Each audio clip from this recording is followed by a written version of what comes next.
Parliamo di Catania, dunque siamo a Catania, Palazzo de Toscano, col professor Tino Vittorio. Benvenuto professore, docente di storia contemporanea qui all'Università Catanese. Canepa è un personaggio centrale della vicenda dell'autonomismo siciliano, è l'esponente catanese più importante di questo movimento. Da dove nasce, da dove tira fuori i suoi contenuti? Beh, lui è un catanese d'adozione perché in realtà è nato a Palermo. Nato a Palermo, il padre era un professore universitario, la madre era una bidonna, una pecoraro, con un fratello onorevole del Partito Popolare, quindi cattolico intransigente. La sua elaborazione intellettuale, politica, lui la trae dalla famiglia, tanto è vero che il primo scritto impegnativo, che è la sua tesi di laurea, è incentrata sulla molteplicità degli istituti giuridici, proprio perché c'è ancora in Italia e in Sicilia una forte riserva da parte dei cattolici sull'unità, sul processo di unificazione italiana. E a questo proposito lui individua una formula che poi sarà seguita da tutti gli altri autonomisti, indipendentisti e separatisti, per cui dice che la Sicilia ha un problema di zavorra, che non è, come si dice al contrario, la Sicilia è il zavorro d'Italia, ma l'Italia è il zavorro della Sicilia. Certo, lui, ma non solo lui, tutta questa grande come dire, festa indipendentista, autonomista, federalista, separatista, ha un'idea di base. L'idea di base è che è l'Italia che è la zavorra della Sicilia. La Sicilia non è mai riuscita a decollare dopo i fasti antichi della classicità, per colpa dell'Italia che l'ha zavorrata, che ha spostato tutti gli equilibri, tutti gli interessi verso il centro dell'Europa, verso quello che poi è stato il treno industriale, mortificando la Sicilia. Per i separatisti, gli indipendentisti, gli autonomisti si tratta ora di ribaltare il pendolo e fare della Sicilia il centro della mediterraneità, periferizzando il nord dell'Italia. Senta professore, in una battuta per capire meglio, prima di vedere un ritratto di Canepa, lui era più indipendentista, più autonomista, più secessionista? Bene, l'argomento molto per questo le ho chiesto di provare a dare una risposta. Lui è un indipendentista, lui ritiene che la Sicilia può fare da sé, ma in questo ubbidendo ad una logica, ad una storia diffusa, perché ad esempio negli anni immediatamente dopo il fascismo c'era chi aveva pensato addirittura di fondare lo Stato siciliano attorno all'Etna. L'Etna, che doveva essere una miniera di risorse straordinarie, compreso l'uranio, c'era qualcuno addirittura pensava che l'Etna era ricca di materie prime, di uranio. E comunque aveva un forte valore simbolico. Un attimo professore, perché vediamo un ritratto di Antonio Canepa così importante in questa vicenda a cui è dedicata l'Isola del Tempo, e poi torniamo con lei per parlarne. Antonio Canepa segna un importante capitolo della storia dell'autonomia siciliana. Figura carismatica e controversa, fu docente all'Università di Catania prima della guerra e in questo periodo intraprese una doppia attività. Da un lato severo professore universitario, dall'altro con lo pseudonimo di Mario Turri o anche professor Bianchi, cominciò ad organizzare l'opposizione al regime fascista insieme ai siciliani. Il professore ebbe un forte ascendente sugli studenti per la passione che trasmetteva nel parlare degli ideali di libertà e di giustizia sociale. Questa documentazione relativa a mio padre si tratta di una biografia di Jean Soredan, e poi c'è l'opera per la quale si è discusso in campo nazionale e internazionale, ed è il sistema della dottrina del fascismo, che tanto scalpore ebbe all'epoca come prima opera sistematica appunto di questa dottrina.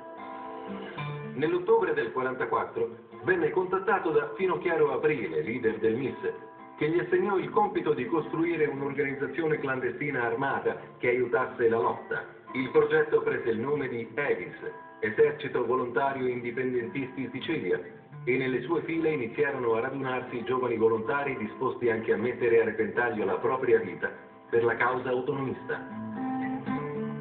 Canepa agì su 3 fronti: reclutare le leve provenienti dalla Lega Giovanile e Separatista, raccogliere i fondi necessari per il suo esercito, diffondere l'ideologia del partito attraverso 2 pubblicazioni: il Foglio Sicilia Indipendente, un bisettimanale che uscì per la prima volta il 15 novembre del 1944, e il famoso opuscolo scritto nel 1942, La Sicilia e i siciliani, un compendio delle 1000 ragioni a favore dell'indipendenza dell'isola, considerato la Bibbia dei separatisti, nelle cui parole racchiuse tutta la forza del suo pensiero.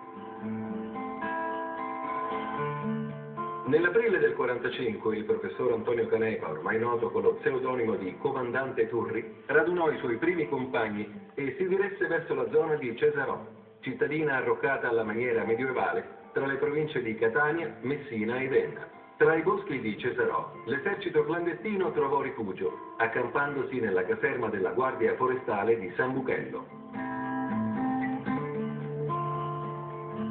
Il 30 maggio dello stesso anno, reparti dei Carabinieri e dell'esercito di Messina e Catania fecero irruzione al San Buchello, nella speranza di portare l'esercito rivoluzionario alla resa, ma il campo era completamente vuoto. I separatisti di Cesarò, venuti a conoscenza dell'agguato, si spostarono nella Ducea di Nelson, convinti che, trattandosi della proprietà dell'inglese Lord Bridport, fosse munita di extraterritorialità. In realtà non lo era e ben presto abbandonarono anche il famoso castello. Si trasferirono quindi sul Monte Soro. La situazione si fece complicata per Canepa e i suoi e di lì a poco le cose presero una piega inaspettata e tragica.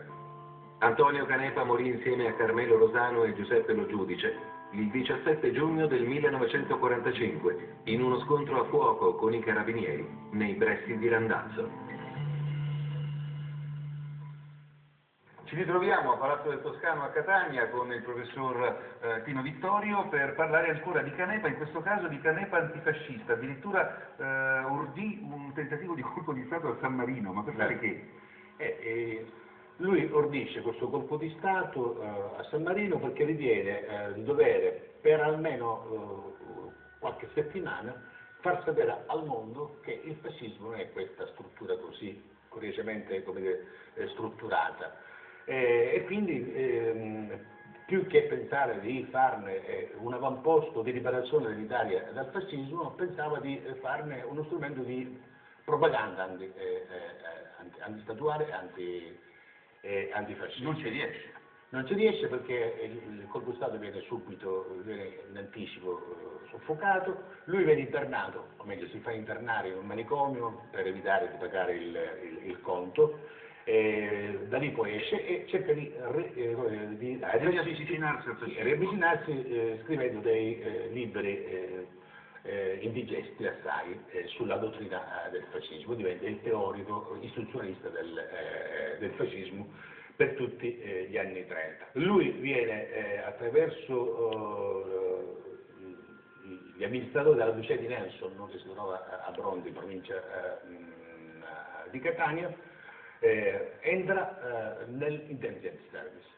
Lui addirittura, grazie anche all'aiuto dell'intelligence service, riesce a realizzare un grosso attentato a Germini, che era un aeroporto militare, riesce a mettere fuori uso i caccia tedeschi e quindi è dentro questa operazione che alla fine lo porta alla morte. Perché cioè, lei dice che il famoso agguato fu collegato al suo ruolo di agente segreto? Sì, perché nel 1945 si comincia a pensare che il separatismo dia fastidio. E lui dà fastidio perché da una parte è stato mandato un memorandum a Londra con cui si fa presente la richiesta della Cina a voler essere per i fatti propri. E quindi De Gasperi comincia a diventare in fibrillazione. Nel contempo i sovietici non sopportano che all'interno della Sicilia ci sia una forza politica che in qualche maniera è collegata o coperta da inglesi ed americani.